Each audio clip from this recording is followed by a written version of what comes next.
Hello అండి, ఈరోజు నేను చిక్కుడుకాయలు అయితే హార్వెస్ట్ చేస్తున్నానండి.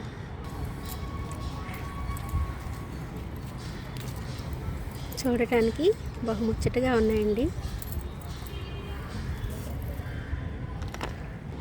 ఈ చిక్కుడు పాదునైతే జాగ్రత్తగా చూసుకోవాలండి, ఎందుకంటే దీనికి చీడపీడలు కాస్త ఎక్కువేనండి.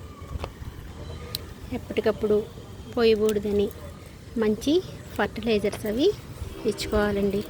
మనం ఈ పిక్కలు నాటేటప్పుడు చిక్కుడు విత్తనాలు నాటడానికి ముందే మనం సాయిల్లో కాస్త వేపపిండి వేసుకున్నాం అనుకోండి, చాలా బెనిఫిట్స్ ఉంటుందండి.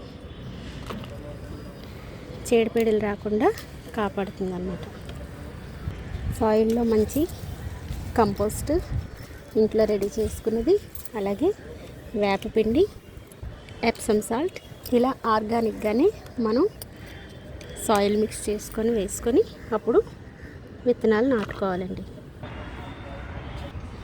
అయినా కూడా మనకి పెస్ట్ వచ్చింది అంటే కనుక పసుపు, ఇంగువ కలిపి వాటర్లో కలిపి స్ప్రే చేసుకోవాలండి.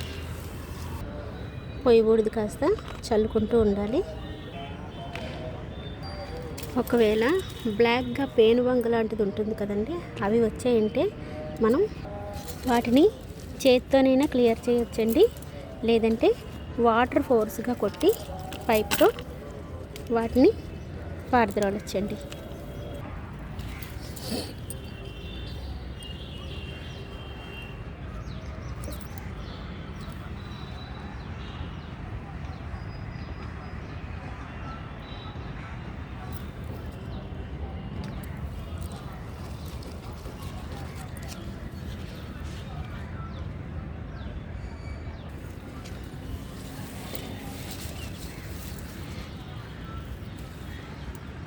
ఒక చిన్న అల్లం ముక్క, అలాగే వెల్లుల్లి, 2 పచ్చిమిర్చి వేసి చక్కగా మిక్సీ కొట్టి ఆ వాటర్ని బకెట్లో ఈ మజ్జిగని కలుపుకొని వాటర్ స్ప్రే చేసేయాలండి.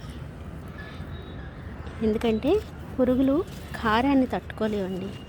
సో దానికంటే మించింది ఇంకేమీ లేదని అనుకుంటున్నాను నేను. గుడ్ పెస్ట్ కంట్రోల్ అండి. ఇవన్నీ మనం ఆర్గానిక్గా పెంచుకుంటున్నాం కాబట్టి, మనం కెమికల్స్ ఏమీ యూజ్ చేయం కాబట్టి రకరకాలుగా పెస్ట్ కంట్రోలర్స్ మనం ట్రై చేస్తూనే ఉండాలి. మంచి రిజల్ట్స్ అయితే తప్పకుండా వస్తాయండి మనకి.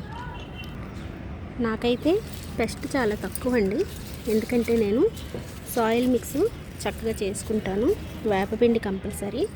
సో నాకు పెస్ట్ అయితే చాలా తక్కువే అని చెప్పాలండి. సో ఇదండి ఈరోజు చిక్కుడుకాయల హార్వెస్ట్ అండి. చూసారా, పచ్చగా చక్కగా హెల్తీగా ఎక్కడ ఒక పుప్పు లేకుండా చాలా నీట్గా ఉన్నాయి. చూసారా, టెర్రస్ గార్డెన్ వల్ల ఆర్గానిక్ పంట అయితే మన చేతికి వస్తుందండి. హెల్త్ బెనిఫిట్స్ చాలా ఉంటాయండి. ఓకే అండి, ఉంటాను మరి.